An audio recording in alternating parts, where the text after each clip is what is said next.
హైదరాబాద్ లో traffic రద్దీకి check పెట్టేందుకు ప్రభుత్వం కీలక నిర్ణయం తీసుకుంది.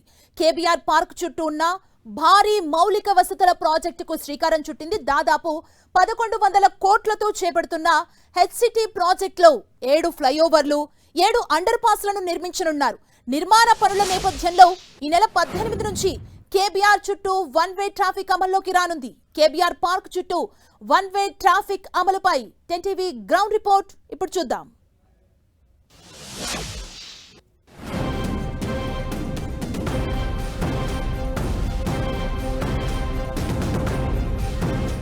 హైదరాబాద్ నగరవాసులు మీకు ఒక బిగ్ అలర్ట్. రేపటి నుంచి మీరు కేబీఆర్ పార్కు నుంచి వెళ్ళాలనుకుంటున్నారా? అయితే ఈ మార్గంలో మీరు హైటెక్ సిటీ వైపు వెళ్ళడం కుదరదు. ఎందుకంటారా? ఈ మార్గం రేపటి నుంచి వన్ వే మార్గం కాబోతుంది. ఎందుకు ఏంటంటారా? ఎస్సిటీ పనుల్లో భాగంగా ఇక్కడ పనులను వేగవంతం చేసేందుకు హైదరాబాద్ ట్రాఫిక్ పోలీసులు వన్ వే మార్గంగా చేయబోతున్నారు. అయితే మీరు వన్ వే మార్గంలో మాదాపూర్ హైటెక్ సిటీ ప్రాంతాలకు ఏ విధంగా వెళ్ళాలి, దానికి సంబంధించిన రూట్ మ్యాప్ ఎట్లా ఉంటుంది తెలుసుకునే ప్రయత్నం మీకు 10 టీవీ గ్రౌండ్ రిపోర్ట్లో క్షుణ్ణంగా క్లుప్తంగా చూపించే ప్రయత్నం చేస్తాను.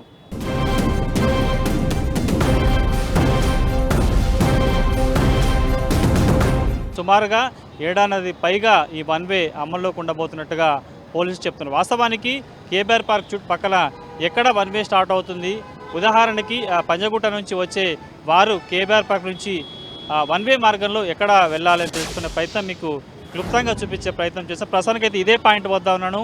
ఇక్కడ నుంచి పంజాగుట్ట నుంచి వచ్చేవారు గతంలో సాధారణ రోజుల్లో ఇదే మార్గం నుంచి కూడా హైటెక్ సిటీ వెళ్ళే అవకాశం ఉంటుంది. కానీ రేపటి నుంచి మాత్రం వీరు పంజాగుట్ట నుంచి వచ్చే వాహనదారులు లెఫ్ట్ సైడ్ తీసుకొని కూడా చుట్టూ తిరుగుతూ ఇక్కడ నుంచి సుమారుగా 4 కిలోమీటర్ల మార్గా కేబీఆర్ పార్క్ చుట్టూ తిరుగుతూ కూడా జూబ్లీ చెక్ పోస్ట్ నుంచి లెఫ్ట్ సైడ్ నుంచి కూడా మాదాపూర్ వెళ్లాల్సిన అవసరం ఉంటుంది. దీనికి సంబంధించి కూడా ప్రస్తుతానికి అయితే పూర్తి స్థాయిలో 2-3 సార్లు ట్రయల్ని ఏర్పాటు చేశారు.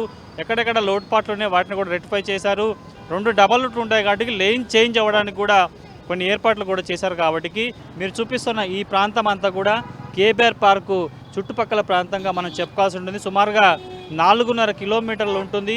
పంజాగుట్ట నుంచి వచ్చేవారు ఇక్కడ ఈ కేబీఆర్ పార్కు సంబంధించిన సిగ్నల్ ఏదైతుందో ఇక్కడ నుంచి లెఫ్ట్ సైడ్ తీసుకొని కూడా వారంతా కూడా ఇక్కడ నుంచి బసవతారకం క్యాన్సర్ హాస్పిటల్, ఆ తర్వాత BRS party Bhavan, MLA quarters, అదేవిధంగా అపోలో హాస్పిటల్, ఫిలిం నగర్, అదేవిధంగా బాలకృష్ణ నివాసం వద్ద నుంచి కూడా అలా ముందుకు వెళ్తూ ఆ తర్వాత జూబ్లీ చెక్ పోస్ట్ నుంచి కూడా లెఫ్ట్ నుంచి వారు మాదాపూర్ వెళ్లాల్సిన అవసరం ఉంటుంది.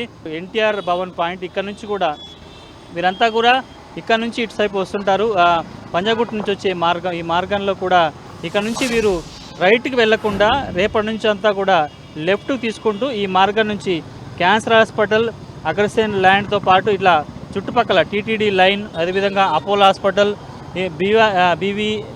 బీవీ జంక్షన్, అదేవిధంగా journalist colony, road number 45 jubilee check post మీదుగా వీళ్ళంతా కూడా ఇట్లా మాదాపూర్ వెళ్లాల్సి ఉంటుంది. ఈ మార్గానికి సంబంధించి ఇప్పటికే రూట్ మ్యాప్ ఏర్పాటు చేశారు. ప్రస్తుతానికైతే ఈ వన్ వే మార్గంలో పంజాగుట్ట నుంచి వన్ వే మార్గంలో ఎట్లా ట్రావెల్ చేయాలో కూడా మీకు దీంట్లో వెళ్తూ అక్కడ నుంచి మీకు ఎక్కడ లైన్ చేంజ్ చేయాలి. ఎందుకంటే వన్ వేలో డబల్ రూట్ ఉంది. గతంలో సింగిల్ రూట్లో ఒక మార్గంలో వెళ్తే మరొక మార్గంలో వచ్చే అవకాశం ఉంది. కాబట్టి వన్ వేలో అలా ఉండదు.